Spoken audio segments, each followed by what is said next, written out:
ये जो संसार है सनई सनई काल के मुख में समा जाने वाला है, इसलिए इसका नाम संसार है। संसार शब्द का अर्थ क्या है? जो धीरे धीरे सरकता जाए उसका नाम संसार। सनई सनई सरति, सरति इति संसार। सरति माने गच्छति, धीरे धीरे जा रहा है, परिवर्तनशील है। पहले आप बच्चे थे, परंतु धीरे धीरे पता नहीं चला बचपना कब सरक गया, चला गया। जवान हो गए, धीरे धीरे जवानी भी कब सरक गई पता ही नहीं चला। और एक दिन आता है कि धीरे धीरे आप भी सरक जाते हैं, इसलिए इसका नाम संसार है। संसरति इति संसार है, जो सरकता जा रहा है। कितना भी प्रयास करो कि हम इसको रोक के रखें, जैसे हैं वैसे ही बने रहें, असंभव। सब परिवर्तनशील है, सब बदल जाने वाला है, एक सा कभी कुछ नहीं रहने वाला। और मृत्यु के नाम से हमको बड़ा डर लगता है, और इसका नाम है मृत्युलोक। जो पैदा हुआ है जातस्य है ध्रुवम मृत्यु, जो पैदा हुआ है उसकी मृत्यु ध्रुव है, माने अटल है, सुनिश्चित है, बदल नहीं सकता उसे कुछ, कितना भी प्रयास कर। बोलो राधे राधे। एक बार देवताओं की मीटिंग हुई, ब्रह्मा विष्णु महेश आदि सारे दिग्गज जितने देवता हैं, यव कुबेर वरुण सब आए, सब अपने अपने वाहनों पर आए। तो जब भगवान नारायण गरुड़ पर बैठ करके आए तो गरुड़ को बाहर छोड़ करके मीटिंग हॉल में चले गए अंदर। तो गरुड़ ने जब देखा तो उनकी दृष्टि एक कबूतर पर पड़ी जो थर थर कांप रहा था डर से। तो चूंकि पक्षियों के राजा हैं महाराज गरुड़, तो उन्होंने कहा, कबूतर से पूछा, भाई ऐसे तुम क्यों कांप रहे हो, क्या बात है, किससे डर है तुम्हें? कबूतर ने कहा, महाराज अभी अभी यमराज आए थे, वो भी अंदर गए हैं। तो यमराज ने जब मेरी तरफ देखा, वो मृत्यु के देवता हैं, तो मुझे देख करके हंस पड़े और हंस करके भीतर गए। और जब से वो मुझे देखकर हंसे हैं, तब से ही मेरी धड़कन तेज है। मुझे लगता है कि कुछ न कुछ चक्कर है, मौत से मुझे डर लग रहा है।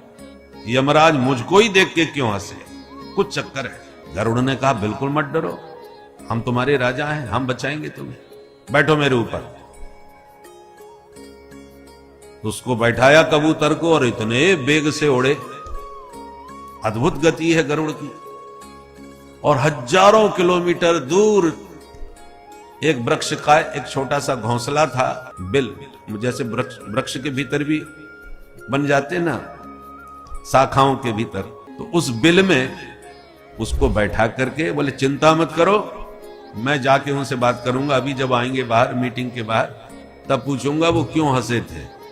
तुम डरना बिल्कुल मत, यहां एकदम सुरक्षित हो, ठीक है। बैठा करके चले गए। अब जब मीटिंग संपन्न हुई और देवता सब बाहर आए, यमराज जब बाहर निकले तो वो कबूतर को देखने लगे, वो दिख नहीं रहा, कहां चला गया। गरुड़ ने कहा, किसे ढूंढ रहे हो? यमराज बोले, एक कबूतर बैठा था, हम उसको देख रहे हैं, वो कहां चला गया? गरुड़ ने कहा, पहले ये बताओ तुम उसको देख के हंसे क्यों? इस ढंग से देख के तुम हंसे कि वो बेचारा डर गया, घबरा गया, इसलिए पहले तुम बताओ तुम्हारी हंसी का कारण क्या था। यमराज बोले, पहले आप बताओ उस कबूतर को तुमने कहां छुपा दिया? गरुड़ ने कहा, वो तुमसे भयभीत था, इसलिए मैं उसे यहां से हजारों किलोमीटर दूर एक छोटी सी गुफा में उसे सुरक्षित करके आया हूं। और तुमसे यह पूछना चाहता हूं कि तुम हंसे क्यों थे उसको देखकर? अब यमराज और जोर से हंसने लगे।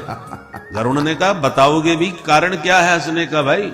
यमराज बोले, देखो भाई, जब मैं यहां आया उस कबूतर को मैंने देखा, तो मैं मृत्यु का देवता हूं, कब किसको मरना है, कहां मरना है, कैसे मरना है, मुझे सब पता है। मरने का लेखा जोखा सबका मैं अपने पास रखता हूं। और लिखते हैं विधाता माथे पर, विधाता जैसे लिख देते हैं वैसे उसको मारना हमारा काम है। तो मैंने जब उस कबूतर को देखा तो उसकी भाग्य रेखा को मैंने पढ़ा, उसके माथे का मृत्यु योग, जो जिस विषय का विशेषज्ञ होता है उसी विषय को देखता है।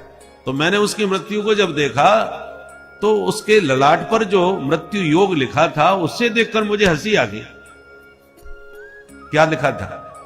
बोले, उस पर माथे पर लिखा था कि यहां से हजारों किलोमीटर दूर एक सर्प के द्वारा उस कबूतर की मृत्यु होगी, सर्प उसे पकड़ के खा जाएगा। तो मुझे हंसी इस बात की आई कि ये कबूतर जिंदगी भर उड़ता रहे तो भी उस स्थान पर नहीं पहुंच सकता जहां कुछ घड़ी के बाद ही इसकी मृत्यु एक सांप के द्वारा होने वाली है। तो मुझे लगा कि लगता है आज विधाता का विधान गलत सिद्ध हो जाएगा, असंभव। ये कबूतर उस मृत्यु के स्थान पर पहुंच ही नहीं सकता, कितना भी उड़ता जाए। तो कुछ मुहूर्त के अंदर ये वहां पहुंच के सर्प के द्वारा जो मृत्यु का योग लिखा है इसका, ये लगता है आज सत्य होने वाला नहीं है, असंभव है। इसलिए मुझे हंसी आ गई कि आज विधाता का विधान गलत सिद्ध हो जाएगा, जबकि ऐसा आज तक हुआ नहीं। विधाता का विधान अटल होता है। परंतु जब आपने ये बात कही कि हम उसको हजारों किलोमीटर दूर छोड़ के आए हैं, तब अब हंसी आ रही हमको कि देखो विधाता का योग कितना विचित्र होता है। अब गरुड़ घबराए, तुरंत दौड़ के गए कबूतर को देखने। तो वहां जाके क्या देखा, जिसको वो छोटी सी गुफा समझाते हैं वो सांप मुंह फाड़ के बैठा था। इस ढंग से वो लिपटा हुआ बैठा था मुंह फाड़ करके कि गरुड़ जी को जल्दी में समझ में नहीं आया और उसी के मुंह में छोड़ के आए थे। आश्चर्यचकित रह गए गरुड़, और यमराज भी अचंभित होकर के रह गए कि विधाता का विधान कितना विचित्र है, और उस विधान में मेरी हंसी भी कारण बन गई। कदाचित उसे देख के मैं न हंसा होता तो न वो डरता और न आप उसे वहां पर छोड़ के आते। तो विधि का विधान कितना विचित्र है। जैसी जस भवितव्यता तैसी मिले सहाय, आप न आवे ताहे पय ताए तहां ले जाए।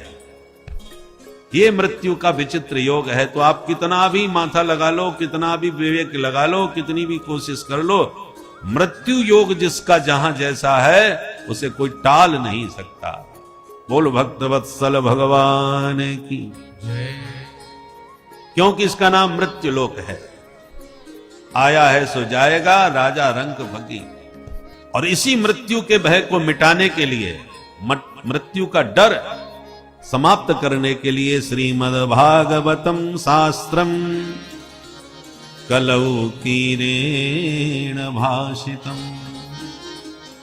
इस मौत के भय को मिटाने के लिए श्रीमद् भागवत शास्त्र को भगवान सुखदेव जी ने प्रकट किया है। बोल भागवत भगवान की